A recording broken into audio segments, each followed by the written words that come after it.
Kita akan bahas hal menarik dari WWDC 21 yang sudah selesai digelar kemarin. Apa yang menarik dan apa pentingnya untuk kita sebagai pengguna produk Apple di Indonesia?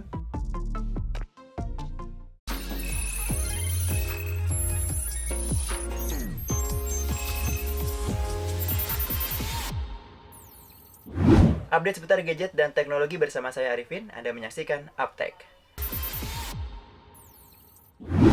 Ya, pekan ini bisa dibilang sebagai pekannya Apple ya. Kenapa? Karena pada 7 Juni 2021 lalu, Apple baru saja selesai menggelar WWDC 21.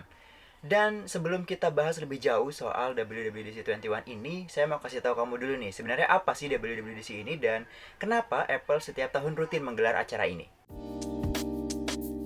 WWDC adalah singkatan dari Worldwide Development Conference yang memang rutin digelar oleh Apple setiap tahunnya.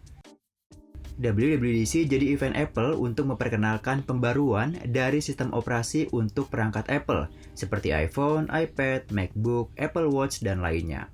Tidak hanya sekedar memperkenalkan sistem operasi terbarunya, ajang ini juga sebagai bentuk sosialisasi untuk para pengembang aplikasi, agar mereka bisa mengembangkan aplikasinya menjadi lebih baik lagi dan bisa mengikuti perkembangan teknologi yang dibawa oleh Apple.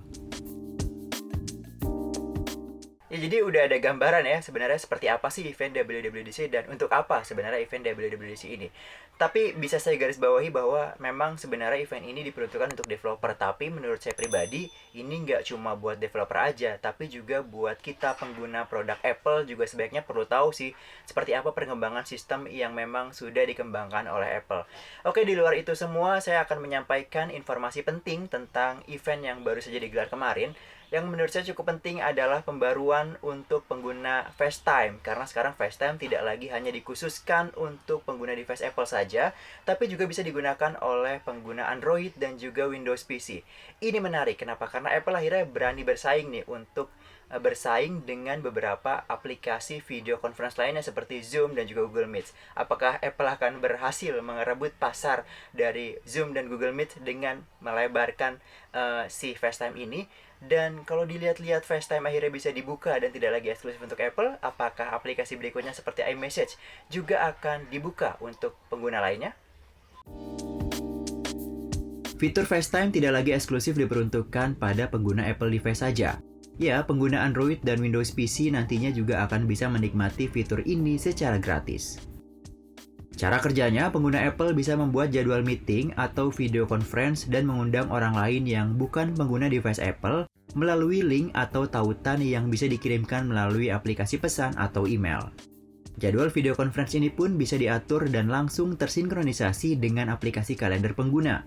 Tidak hanya itu, fitur lainnya yang ditawarkan dari FaceTime ini diantaranya ada SharePlay, di mana pengguna bisa membagikan tontonan yang sedang diputarnya saat melakukan FaceTime, atau juga bisa membagikan lagu, podcast yang sedang didengarkan, dan juga bisa membagikan screen yang sedang tampil di halaman muka dengan fitur Share Your Screen. Fitur spatial audio yang juga dihadirkan di update FaceTime juga akan memudahkan Anda mendengar suara lawan bicara Anda dengan lebih clear atau minim noise. Tentunya ini akan menambah kenyamanan dalam melakukan video conference. Dari segi tampilan, Grid View terlihat membuat UI lebih rapi dan ada juga mode portrait yang membuat background Anda menjadi blur dan fokus hanya pada diri Anda. Mungkin ini bisa menjadi alternatif di tengah pandemi. Kebutuhan akan video conference lebih tinggi untuk keperluan pekerjaan ataupun pendidikan. Dilansir dari Kompas.com, statistika mencatat pendapatan Zoom sepanjang tahun 2020 kemarin meroket hingga 2,65 miliar dolar Amerika Serikat atau sekitar 37,7 triliun rupiah. Dan ini naik dari tahun sebelumnya yang hanya mencapai 623 dolar Amerika atau sekitar 8,88 triliun rupiah. Laba bersih yang dikumpulkan Zoom juga ikut naik drastis dari 22 juta dolar Amerika atau sekitar 313,6 miliar rupiah meningkat menjadi sekitar 9,5 triliun rupiah pada tahun 2020. Dan data yang dihimpun oleh situs firma riset aplikasi Apptopia, aplikasi Zoom sudah diunduh sebanyak 477 juta kali sepanjang tahun 2020. Tidak hanya Zoom, Google Meet juga jadi aplikasi yang paling banyak diunduh sepanjang tahun 2020 kemarin. Dilaporkan oleh AppBrain pada awal Maret 2020, Google Meet sudah diunduh sekitar 5 juta kali. dan terus meningkat 10 juta unduhan dalam 20 hari setelahnya hingga tembus 50 juta kali pada Mei 2020. Hal ini membuktikan bahwa kebutuhan akan video conference di tengah kondisi pandemi ini sangat tinggi. Saya benar-benar berpikir sih kenapa akhirnya Apple membuka FaceTime untuk device non-Apple seperti Android ataupun Windows. Ya memang di tengah pandemi ini penggunaan video conference sedang banyak-banyaknya diakses ya, dan memang data tadi juga menunjukkan bahwa pengguna Zoom dan juga Google Meet juga cukup tinggi. Oke, lanjut ke berita berikutnya.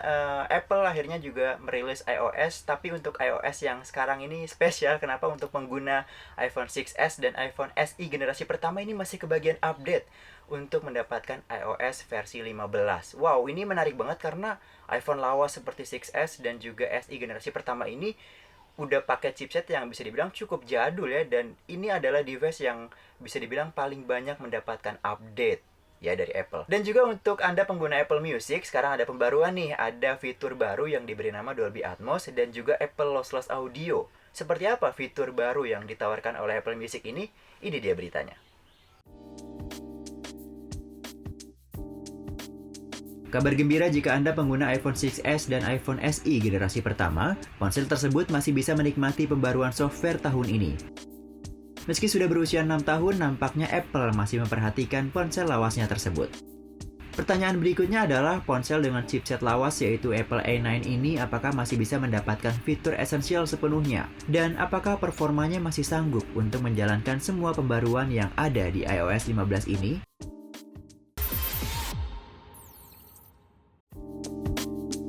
Anda pengguna produk Apple dan pelanggan aplikasi layanan streaming musik besutan Apple ini kini sudah bisa menikmati kualitas yang lebih memanjakan telinga penggunanya. Ya, Apple Music membawa fitur baru yang bernama Dolby Atmos yang akan memberikan pengalaman audio yang sangat menyenangkan untuk didengar.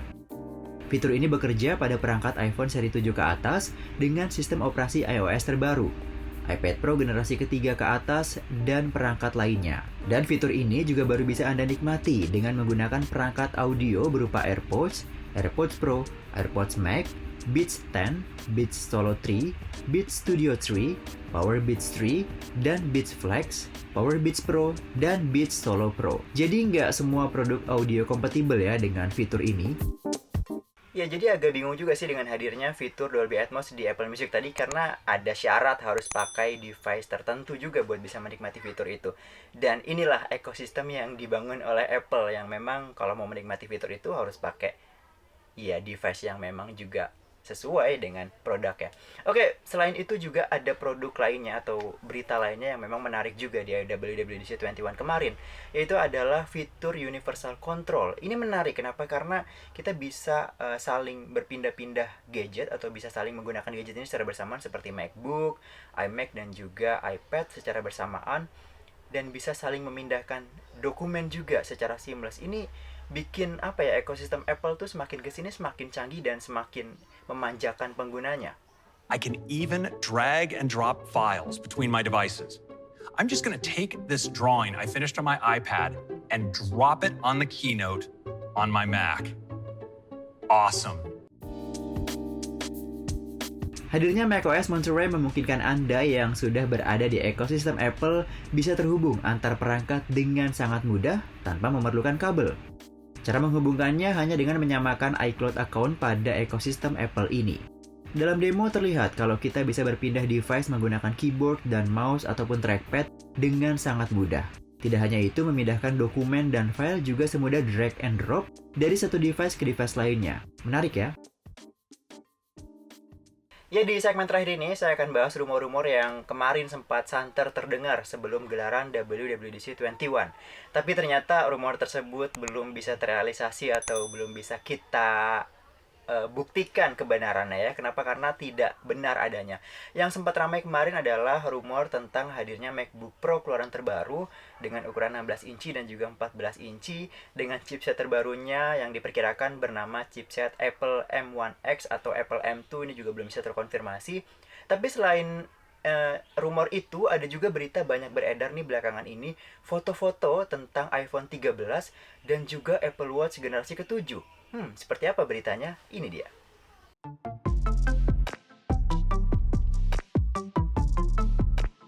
Yang menarik perhatian saya di rumor yang beredar sebelum gelaran WWDC 21 kemarin adalah kemungkinan Apple untuk menghadirkan MacBook Pro generasi berikutnya. Dirumorkan bahwa MacBook Pro tersebut akan hadir dengan chipset terbaru yang diperkirakan bernama Apple M1X atau Apple M2 dengan 12 core di dalamnya, di mana terdiri dari 8 core untuk performa tinggi dan 4 core untuk efisiensi daya. MacBook Pro ini juga dirumorkan memiliki bentang layar berukuran 16 inch dan 14 inch.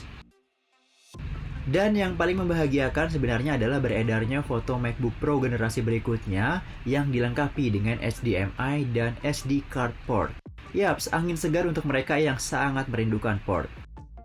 Sayangnya hal ini belum benar-benar terjadi. Mungkinkah akan terjadi dalam waktu dekat atau mungkin akan ada hal baru yang bisa mengejutkan Anda?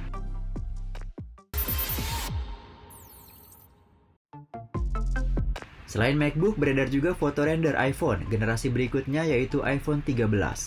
Dalam foto tersebut terlihat Apple masih menggunakan bahasa desain yang sama dengan iPhone seri 12, dengan sisi-sisi yang masih terlihat tegas mengkotak. Namun terlihat juga kalau notch pada seri iPhone terbaru ini sepertinya terlihat lebih mengecil ya. Dan desain pada posisi kamera di iPhone seri 13 dan 13 ini ada perbedaan posisi nih dibandingkan dengan seri 12 kemarin. Jadi bagaimana menurut kalian? Selain itu beredar juga foto penerus dari Apple Watch yang digadang-gadang disebut sebagai Apple Watch Series 7. Kalau dilihat dari foto yang beredar, sepertinya desainnya akan mirip dengan desain iPhone 12 yang memiliki sisi-sisi yang tegas mengkotak. Tentu jika ini benar terjadi, Apple Watch Series 7 ini akan memiliki perubahan desain yang cukup terasa dibandingkan dengan seri sebelumnya. Mungkin akan benar terjadi ya, karena kalau kita lihat beberapa waktu ke belakang memang produk Apple terakhir yang diluncurkan memiliki bahasa desain yang mengkotak. Mungkin Apple memang ingin menunjukkan ciri khas untuk lini produknya dengan desain yang serupa. Ya, berita seputar rumor tadi menjadi penutup perjumpaan kita kali ini. Buat Anda yang memiliki kritik dan juga saran, silahkan tulis di kolom komentar yang ada di bawah. Dan saya juga tidak lupa untuk terus mengingatkan, kita masih pandemi, untuk terus terapkan 5M. Akhirnya saya Arifin pamit undur diri, terima kasih atas kebersamaan Anda. Kita jumpa lagi di Uptech episode berikutnya.